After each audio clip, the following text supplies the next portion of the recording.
Welcome traders to my second YouTube video. So in this video, I want to be talking about support resistance and how you can effectively use it in your trading. Alright, so first things first, I wanted to update you guys from my audio SD trade from last video.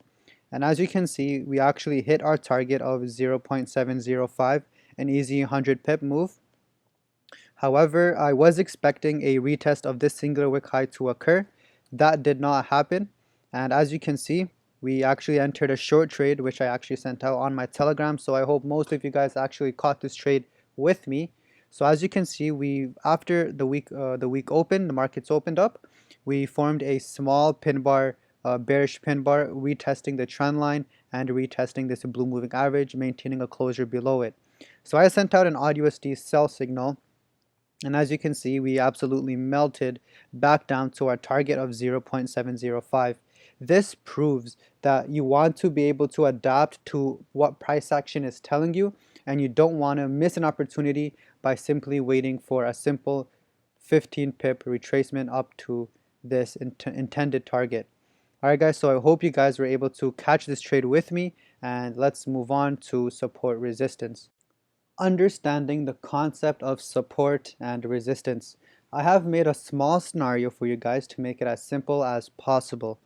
Alright, so we have our character here named Bobby, and Bobby wants to enter this building and he wants to reach this right here. He wants to come between ceiling number 2 and ceiling number 1.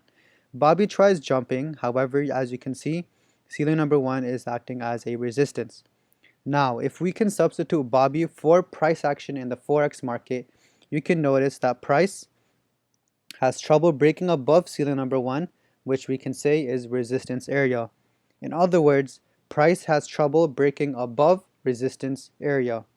However, Bobby here has now found enough momentum to bend his knees, jump straight up, and he breaks through ceiling number 1. Now, ceiling number 1 is not a ceiling anymore. Now it is acting as a floor. So now, as you can see, once Bobby has broken through this barrier, now that resistance level is now acting as a support level. Alright, so now it's very simple. So in other words, previous resistance now is acting as a support. Resistance is a point in the market where price has trouble breaking above, and support is a point in the market where price has trouble breaking below. So now if Bobby wants to come back down to the main floor, he has to go through floor number 1. He tries jumping, however, floor number 1 is acting as a support. He jumps really high and he finally is able to come back down to the main floor, breaking below the floor, which is now acting as a resistance, or in other words, you can say is now acting as a ceiling. I have made these notes so you can actually read it through and actually understand what this scenario represents. The ceiling represents the resistance area, the floor represents the support. Bobby is the price, and when Bobby has trouble breaking above this barrier is acting as resistance. Once Bobby breaks through this barrier, it is now that previous resistance is now acting as a support. So I hope you guys were able to actually understand the concept of support resistance. Simply put, I hope you guys are able to understand the concept of support and resistance by that little scenario I had put together for you all. Now let's hop on to some charts and actually try finding support and resistance with price action. So as you can see, I'm on the daily time frame, as I like to find support resistance on the daily time frame, and I'm on Euro CHF. What I like to do is I like to scan from the top, and I just like going to the very bottom, looking for support and resistance, looking for points in the market where price had trouble breaking above or breaking below that specific point. All right, so let's start. So right off the bat, I notice that there is a level of resistance right over here at 1.1470. You can see we have multiple wick rejections over here. We have 3 rejections over here, and we have 1 wick rejection right over here as well. So now I should mention that when we have wick rejections like this does not mean that price has broken through resistance. We need a full body closure above 1.1470 to actually say that 1.1470 has been broken and is now acting as a support. All right, so we need a full body closure above resistance for it to be considered to be broken. Let's continue on. We have a level of support right over here, right? We have resistance right over here, support. Once prices are able to break through, remember, if price breaks through support, support turns into resistance. You can see we are acting as resistance right now. Price breaks above, choppy market, come back below, and now as you can see, we are currently acting as a support. Let's continue on. We have another level of support right over here, right? We have support, support, support. Price breaks through, acts as resistance, closes above. So this is another level of support. One more would be this lower level right over here. We have support number 1, support number 2, and support number 3. All right, so it's just that simple. You guys don't want to overly complicate things, and support resistance is probably the most fundamental aspect of technical analysis traders use in order to find trades and find high probability setups. So I hope you guys are able to understand the concept of support and resistance and how to actually go ahead and plot them on actual charts. All right, so now I want to talk about USD CAD and my analysis for it for the upcoming week. So this is my setup for USD CAD.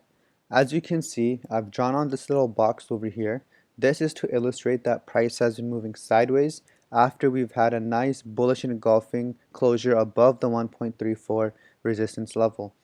As you can see, once we closed above, we reached this little liquidation zone, which I've thickened out in the consolidation zone. So if I were to just remove this, you can see that we've had this little point in the market where price goes up, and a lot of sellers tend to enter the market to push the price down.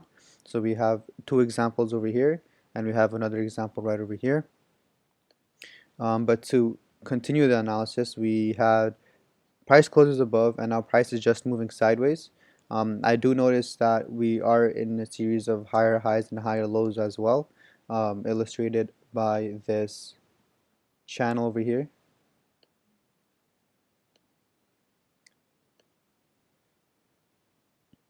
Illustrated by this channel right over here. So just yeah. So as you can see, we've had our first touch over here, our second touch, our third, and at the top of the trend line we have our first and our second right over here. I am bullish on the pair. I do believe price can actually find momentum off this level of support and this trend line to have a bullish run, which would ultimately create a bullish leg. If we can close above this liquidation zone, I do believe we can come above, come up one more time to reach this point in the market, this little trend line. And if we can reach here, I do believe we can actually go ahead and reach this little zone over here as well. Another confluence to add to this analysis is if I was to use my Fibonacci tool, grab it from the lower low all the way to the lower high, sorry, to the higher high, you can notice that price rejects perfectly off the 61.80%, which aligns with the consolidation floor of this current range. You can see that price rejects off the 61.80%, which also is this trend line right here. This further strengthens my analysis for a bullish move on USD CAD. However, if we do have a daily closure below this trend line, so if we have a daily closure below this trend line right here, price will most likely come back down to 1.33, create some sort of double, triple bottom, and then from here we can look for potential buy opportunities back up to either this liquidation zone or this channel right over here. All right, so it's very, very simple. I'm most likely going to be sending a buy limit order as soon as the market opens, probably a buy limit order somewhere around here with our take profits up at this zone. And our stop loss can just be below this trend line. So we would be risking around 35 pips. We'd be risking 35 pips for a potential gain of 240 pips with a nice risk reward ratio of 1 to 7.27.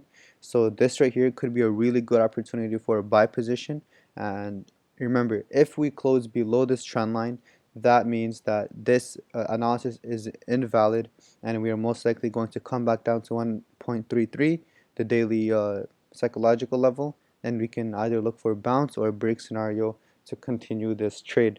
I will update you guys daily on my Telegram on USD CAD, so make sure to join. I will leave the link in the description below, and I hope you guys were able to understand my analysis on USD CAD and were able to fully understand the concept of support and resistance.